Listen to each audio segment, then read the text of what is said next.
Hi, everybody. My name's Kai, and welcome back to another episode of Kai's Corner. I'm here today to give you guys the in depth analysis of your Arizona Diamondbacks versus New York Mets series. I know it was a really heartbreaking series loss for us today, but I'm here to dive in just a little bit deeper about what exactly transpired.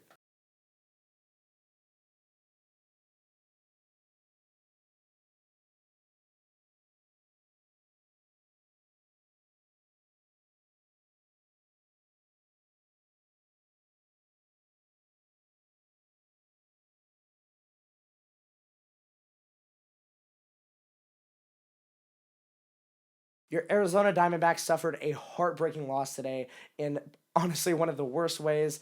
A blown hold by our closer, Justin Martinez, was the main reason for this loss tonight. I know that there was that play late into the ninth inning where Geraldo Perdomo missed that ball right up the middle. I know I mentioned it in the last video that his fielding hasn't been great. And unfortunately, I think that was one of the main reasons why we actually lost the game tonight. So I think there's a lot to look back on during the series, and I'm here to give you guys, like I said, an in-depth analysis over everything that has happened. Obviously, game one was a really tough game for us. I understand that we lost 8-3. Really rough series, really rough series opener, at least at Chase Field. I know Francisco Lindor is now in the talking stages of MVP voting. I know Brandon Nimmo has been performing phenomenally well.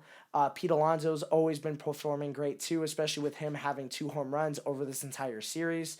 Mark Vientos has also been doing crazy well too, having an OBP officially over the 320 threshold, and his OPS right now I think stands at about an 809, I want to say.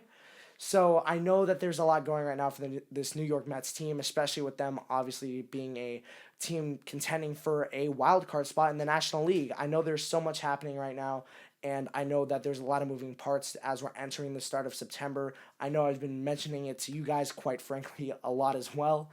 But I definitely think that one of the biggest things we can also look back on the series is exactly what Arizona did wrong and how they can improve going into their next series. I'm pretty sure that their next series is against the Los Angeles Dodgers, another homestead. So I know this is going to be another rocky series for us, especially since we're also entering this part where we're battling it out right now for top spot in the National League West. So I know there's a lot of moving pieces. I'm not really too sure who's been named as the opener for the game tomorrow, but I definitely know once I find that out, we'll be giving you guys the preview for tomorrow as well. But I know that this Arizona Diamondback team doesn't normally play like this. I think they're without two of their biggest stars, that being in the form of Christian Walker, one of the guys that's performed phenomenally well, especially against this Los Angeles Dodgers team, and Ketel Marte, who's been doing phenomenally well. You know, all of us over here love El Nino. But unfortunately, Ketel Marte and Walker are both on this 10-day IL. Think that they're coming back sometime in the next week. I think we're getting to that point where Walker's going to come back just a little bit earlier after a rehab start. Same thing with Cattell. So obviously we'll have those guys back coming into the September stretch. There's just so much to look forward to with this Arizona Diamondback team. I know game two was also a really big game for us.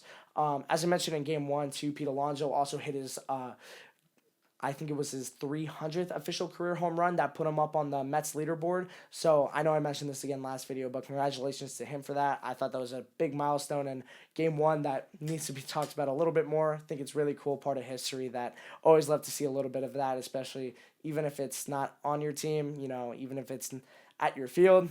I know it's a little bit of a stinger, but at the same time, still cool to witness that that night. I thought it was really cool for the New York Mets organization, and again, congrats to Pete. But let's hop into this game two. Game two, wow! Honestly, so much to talk about here. Corbin Carroll, phenomenal game for him. 5 RBI night, multi hit night, multi home run night for him as well. Driving in 5 RBIs, two of them being himself. Grand slam in the eighth, a absolute swamp donkey to deep right field. I think that this was a great game for Arizona in general. I know I mentioned this across the entire series preview that I did for each individual game. Obviously, besides game three, this is kind of my preview and my post game on it. But I know that Corbin Carroll is finally getting out of his shell a little bit, but our bullpen has also been absolutely atrocious. Quite frankly, there's a lot of guys that have not been performing the best. I know we've been having guys performing really great, like Justin Martinez. Martinez was absolutely locked down game 2, especially pitching over an inning and a half. He did a great job. I really liked the way he came out of the pen that game. Really closed it down for us. Obviously, again, going back to Corbin, hitting that late inning grand slam was huge. Great for morale. Jock Peterson had a 2-run homer. Again, Corbin Carroll had another solo shot that game as well. Pete Alonso had a homer, and I'm pretty sure Lindor had an RBI, and it was Nimmo who hit a 2-run jack to deep left field too. So I know there was a lot of good run scoring opportunities there in that game. I'm pretty sure the D-backs left 8, and the official New York Mets stat line was that they left 12. So really great pitching, I feel like, overall that night. I know Eduardo Rodriguez wasn't the best, especially with him still dealing with some of the injury stuff he's been dealing with. But definitely still a good game for him nonetheless. I think that he wasn't credited with the loss. Awesome for him. So I thought that was a really good game for Arizona. Love to see those hot bats, especially from some of the younger guys. Perdomo, too, had a great game as well. I just overall thought that this was a game that really stood out to me, especially for the whole week. I honestly thought it was one of the best memories I know I'll have at Chase Field for a little bit longer, at least, that's for sure. I know I had mine last year during the World Series. That was awesome. Got a ball. I know nobody might care about that. Really cool moment, though. Might not beat that. But heading into this game 3, I was really confident. I know you guys heard my prediction, 3-2. It was correct in a bad way, though. So the New York Mets officially won that last game of the series against your Arizona Diamondbacks at Chase Field, 3-2. Mostly due to Justin Martinez having a blown hold opportunity and giving him the second loss of the year for him. I know all of us are really high and mighty right now on Justin Martinez, especially since things can't really get worse than Paul Sewald. So Justin Martinez, I know we're all optimistic about him. I think it was just a rough game. I also think Perdomo should have caught that ball, sent him down. But I know that there's a lot to still be talking about here.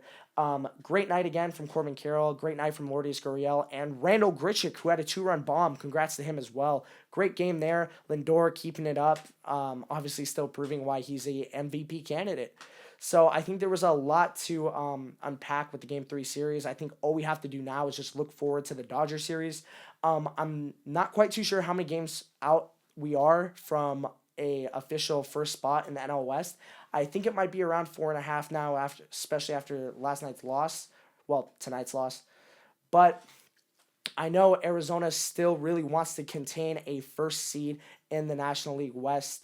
I've just been informed, by the way, we are unfortunately 8 games back from first place in the National League West. I'm sorry, 3.5 games back. My bad, guys. I apologize about that.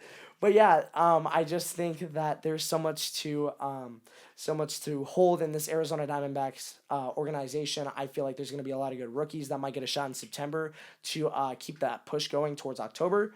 So, yeah, I think the best of luck to us right now. I think this 4-game stretch against the Dodgers is going to be absolutely crucial. Hoping for the sweep, and let's go and beat LA! Thank you guys so much for watching, and this is another episode of Kai's Corner. Can't wait to be bringing more content to you guys, and can't wait to be bringing another series preview to you guys against the Dodgers. And like I said, let's go and beat LA!